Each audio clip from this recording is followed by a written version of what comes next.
ഞങ്ങളെ മൈനാത്തന്മാരെന്നാണ് പണ്ട് പറഞ്ഞുകൊണ്ടിരുന്നത്. അതിന്റെ അർത്ഥം ഞങ്ങൾക്ക് തന്നെ അറിയാം. അതിന്റെ അകത്ത് മിഷീനുണ്ട്, സ്പിന്നിങ് മെഷീൻ.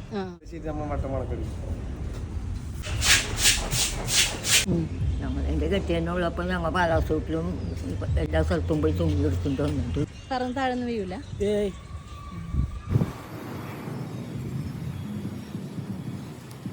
എന്തിനാ ഇങ്ങനെ വെള്ളം നിറച്ചിട്ടേക്കണം? എന്തിനാണ്? ഞങ്ങളിപ്പോൾ വന്നിരിക്കുന്നത് ഫോർട്ട് കൊച്ചി വെളിയിലുള്ള ധോബി ഗാന എന്നുള്ളൊരു സ്ഥലത്താണ്. അപ്പോൾ ഇത് ഒരുപാട് പേര് കൊച്ചിയിലുള്ളവർ കണ്ടിട്ടുണ്ടാവും, കാണാത്തവരും ഉണ്ടാവും. അപ്പം ഞാനും പപ്പയും കൂടി ഇത് കാണാൻ വേണ്ടി വന്നത്. അപ്പോൾ ഇത് കാണാൻ വേണ്ടി വന്നപ്പം ഇത് വീഡിയോ എടുത്തിട്ട് നിങ്ങൾക്കും കൂടി ഇത് കാണിച്ചു തരാമെന്ന് ഓർത്ത്. അപ്പോൾ ഈ ധോബികാരനെ പറ്റി പറയാനായിട്ട് ഇവിടുത്തെ ഓരോ ജോലിക്കാർക്കും ഒരുപാട് കാര്യങ്ങളുണ്ട്. അപ്പോൾ നമുക്കതൊന്ന് കേട്ട് നോക്കാം. പൂർവികന്മാർ നമുക്ക് പറഞ്ഞെന്ന് അറിവ് വെച്ചിട്ട് 1720 ഞങ്ങളുടെ പൂർവികന്മാരെന്ന് പറഞ്ഞാൽ മുന്നോറുകൾ. അവർ അപ്പൂപ്പന ആര് വേണമല്ലോ അവരെല്ലാം ഇവിടെ 1720 അവരുടെ പട്ടാളത്തിൻ്റെ യൂണിഫോം അലക്കാൻ. അതിനുശേഷം അവരുടെ ഭരണം കഴിഞ്ഞ് പോയി, ബ്രിട്ടീഷുകാർ വന്നു, ബ്രിട്ടീഷുകാരുടെ ഭരണം കഴിഞ്ഞ് പോയി. അപ്പോൾ അന്നൊക്കെ കുളങ്ങളായിരുന്നു. 13 ഏക്കർ സ്ഥലം ഡച്ചുകാർ ഞങ്ങളുടെ സമുദായത്തിൽപ്പെട്ട പഴയ കാർന്നന്മാർക്ക് പതിച്ചു കൊടുത്താണ് 13 ഏക്കർ. 13 ഏക്കറിൽ 80 കുളങ്ങളായിരുന്നു. അങ്ങനെ ജീവിച്ചുകൊണ്ടിരുന്നു. അതിനുശേഷം 1975 BCDAയുടെ ചെയർമാനായിരുന്നു S. കൃഷ്ണകുമാർ. അങ്ങേര് ഇവിടെ വന്ന് നിങ്ങൾക്ക് അലക്കാനും തേക്കാനുള്ള സൗകര്യമൊക്കെ ചെയ്തു തരാമെന്ന് പറഞ്ഞ് ഞങ്ങളുടെ കമ്മിറ്റിക്കാരായിട്ട് ബന്ധപ്പെട്ടു. അപ്പോൾ ഇത് നോക്കുമ്പോൾ ഇവിടെ നമ്മൾ വെയിലത്തും മഴയത്തെങ്കിലും ചാകണയാണ്. ഇത്തരം സംരംഭം നമുക്ക് പണിത് തന്നു. 1975 കല്ലിട്ട് 76 സ്റ്റാർട്ടായി. ഇപ്പോൾ അത് 50 കൊല്ലമായി.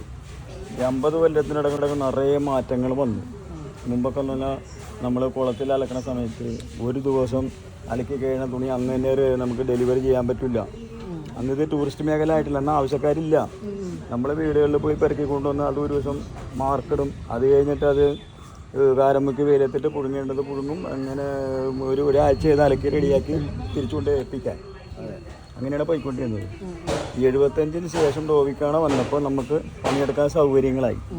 അപ്പോൾ കുറേ മറ്റേ ഇവിടുന്ന് കപ്പലൊക്കെ അന്നെന്ന് പറഞ്ഞാൽ കണ്ടെയ്നർ കപ്പലല്ലല്ലോ. വന്നു കഴിഞ്ഞാൽ കപ്പൽ 3 ദിവസം 4 ദിവസം ഒക്കെ കിടക്കും. അപ്പോൾ നമുക്ക് തുണി കൊണ്ടുവന്നിട്ട് വാഷ് ചെയ്ത് കൊണ്ട് കൊടുക്കാം. ഇന്നെന്ന് പറഞ്ഞാൽ കണ്ടെയ്നർ ആയതുകൊണ്ട് ലോണ്ടറി കപ്പലിൽ തന്നെ ഉണ്ട്. അപ്പോൾ അതുകൊണ്ട് കപ്പലിലെ തുണികളൊന്നും ഇവിടെ വരുന്നില്ല. ഇപ്പോൾ ഇവിടെ വരുന്നത് ഹോം സ്റ്റേയിലെ തുണികളുണ്ട്. 435 ഹോം സ്റ്റേ നമ്മുടെ ഫോർട്ട് കൊച്ചിയിലുണ്ട്, ടൂറിസ്റ്റ് മേഖല ആയതുകൊണ്ട്. പക്ഷേ അതിലൊരു 10% തുണിയെ ഇവിടെ വരുന്നുള്ളൂ അലക്കാൻ പറ്റും. ഇന്ന് അലക്കാന്ന് പറഞ്ഞാൽ നാളെ വൈകുന്നേരം തിരിച്ചു കൊടുക്കാനുള്ള സൗകര്യം ഇപ്പം ഉണ്ട്. ഇന്ന് കാലത്ത് എന്നാൽ വൈകുന്നേരം കൊടുക്കാനുള്ള സൗകര്യം ഉണ്ട്. അത് അത്യാവശ്യക്കാർക്ക് മാത്രം. കുറേ നാളായി ഇവിടെ അലക്കാനത്. ഞങ്ങളോ ഞമ്മ 30 ദിവസം തൊട്ട് തുടങ്ങിയതാണ്. ഞങ്ങൾ എൻ്റെ കെട്ടിയതിനുള്ളപ്പോൾ ഞങ്ങൾ പാലാസൂട്ടിലും എല്ലാ സ്ഥലത്തും പോയി തുണി എടുത്തിട്ട് വന്നിട്ട് അലക്കി തീർത്തു കൊടുക്കും. ഓരോ വീടുകളിൽ പോയിട്ട് തുണി എടുത്തു വരും. നിങ്ങളുടെ രാജിക്കാരുടെ വീടുണ്ടല്ലോ പാലാസൂട്ടിൽ. അപ്പോൾ അവിടെ പോയി അവിടെ നിന്ന് എടുത്തു തുണി എടുത്തിട്ട് ഇവിടെ കൊണ്ടുവന്നിട്ട് ഇവിടെ നിലക്കിട്ട് തിരിച്ചു കൊണ്ടു കൊടുക്കണം. അമ്മക്ക് ഇവിടെ എന്താ പണി, എന്തൊക്കെ ചെയ്യും? ഇതൊക്കെ അലക്കി വെക്കും. മുക്കിയിടണം. നമുക്ക് എത്ര വയസ്സുണ്ട്? 85 വയസ്സ്. എന്തിനാ ഇങ്ങനെ വെള്ളം നിറച്ചിട്ടേക്കണം? എന്തിനാണ്? അലക്കാനായിട്ട്. തുറന്നിടുമ്പോ വെള്ളം അങ്ങോട്ട് പോകും അല്ലേ? ഡച്ച് പട്ടാളത്തിന്റെ തുണിയെ അലക്കാൻ പറ്റൂലെന്ന് രാജാവിന്റെ ഡോബികളായ വെളുത്തേടത്ത് സമുദായത്തിൽപ്പെട്ട നായന്മാരാണ് രാജാവിന്റെ ഡോബികൾ. അവർ ഞങ്ങൾക്ക് വെള്ളക്കാർക്ക് അലക്കാൻ പറ്റില്ലെന്ന് പറഞ്ഞപ്പോൾ അന്ന് സംസ്ഥാനമായിട്ടില്ലല്ലോ, 300 കൊല്ലം മുമ്പുള്ള കാര്യം. അത് വെള്ളം മുമ്പാണ്. ഇതൊക്കെ അലക്കി കഞ്ഞിമുക്കി വെച്ച സാധനവും വെള്ളം തെളിച്ച് വെച്ചേക്കണേ തേച്ച് വെയിലത്ത് അലക്കി ഉണക്കി കഞ്ഞിമുക്കി ഉണക്കി പിന്നെ വെള്ളം തെളിച്ച് വെച്ചേക്കുന്ന സാധനമാണ്. ഇതിന്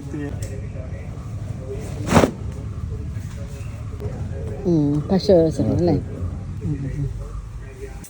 ക്ലിപ്പൊന്നും രണ്ട് തന്നെയാണ് ചെയ്യണം അല്ലേ? താഴെന്ന് വീഴൂല. ചുറ്റിക്കെട്ടോ അല്ലേ? സമയത്തൊക്കെ ഇപ്പം എങ്ങനെ ഉണക്കും?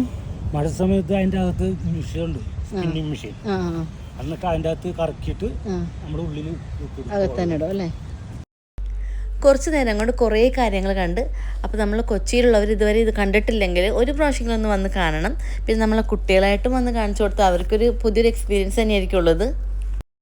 അപ്പോൾ നമ്മുടെയൊക്കെ ഓരോരുത്തരുടെ നാട്ടിലും ഓരോ ചരിത്രങ്ങളുണ്ടാവും. അപ്പോൾ ഇനി അടുത്തൊരു വീഡിയോ ആയിട്ട് കാണുന്നത് വരെയും എല്ലാവർക്കും നല്ലൊരു ദിവസത്തിന് വേണ്ടി പ്രാർത്ഥിക്കുന്നു. താങ്ക്